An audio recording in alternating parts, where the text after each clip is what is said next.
So, ito po ating ATS. So, ang trabaho po ng ATS, kapag mawalan tayo ng kuryente, o kaya bumaba man yung voltahe, pag masense po ng ATS yan, papaandarin po niya yung genset natin. So, naka-automatic po to. Pwede rin po siyang i-manual, pero hindi po kami nagma-manual basta-basta dito. So, kapag may diferensya po yan, report agad po kami. Kasi ito po dinisign po sa automatic. Dahil meron po kaming synchro. So, ganyan po yung proseso po dito. So, almost dito po sa ATS namin, almost automatic po yan. Pag nakakita nyo kung naka-green, tulad po nito, yan, naka-green po siya. Ibig sabihin, meron tayong normal supply. Kapag nakapula po, yung emergency, ibig sabihin po, brownout pa rin po yan. O, walang kuryente, o kaya mababa yung voltahe. Automatic po under ating genset, hindi lang po sa power interruption, kundi pati na rin po sa pagbaba ng voltahe ng ating kuryente. Yan po yung ang purpose po, yung trabaho ng ATS. So, papaanda rin po niya.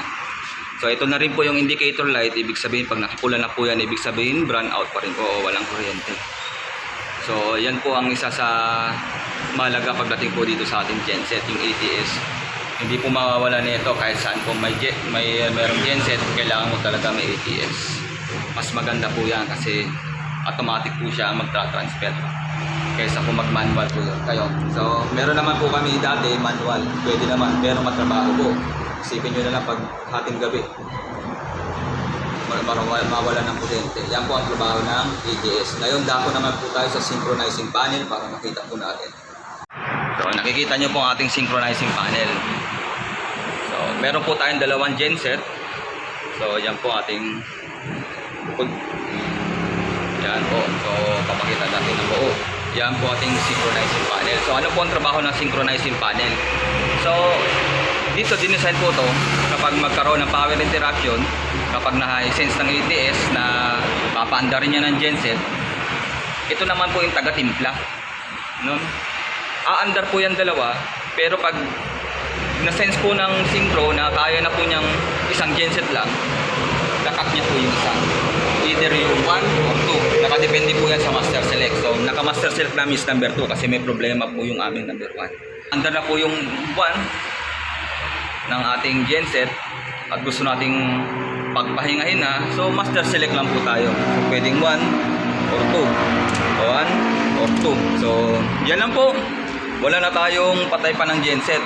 Lahat po ng control dito po mangyayari sa ating synchronizing panel. Hindi po tayo control dito sa ating genset. Wala kaming ginagalaw po dito. No? Lahat po yan naka-auto. Wala tayong gagalawin.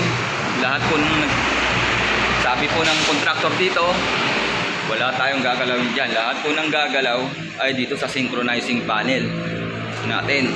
Pwede tayong gumalaw doon kung authorized tayo kasi gumagalaw na rin kami dyan pag minamanual po natin. Basta makat lang po to. Yan po ang trabaho ng synchronizing panel. Ulitin ko po, no? Ang trabaho po niya is magtimpla. Kapag kaya na po niya yung load ng isang genset lamang, papatayin niya po yung isang genset o kaya ikakat niya. Hindi niya po papandarin. Pero pag malaki po ating load, dalawa po silang aandar. Ngayon, meron pa rin po yan.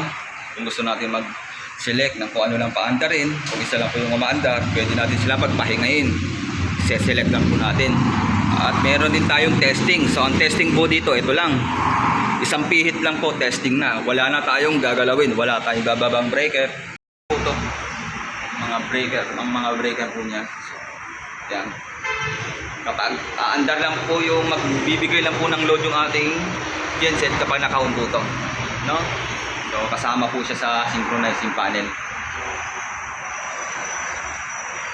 Yung iba nadidelay pa to, pero ngayon pa naman po wala kaming problema dito. So, yan po. Sana po may naunawaan nyo. At kung mayroon po kayong tanong o comment, so meron naman po dyan, comment lang po kayo sa baba.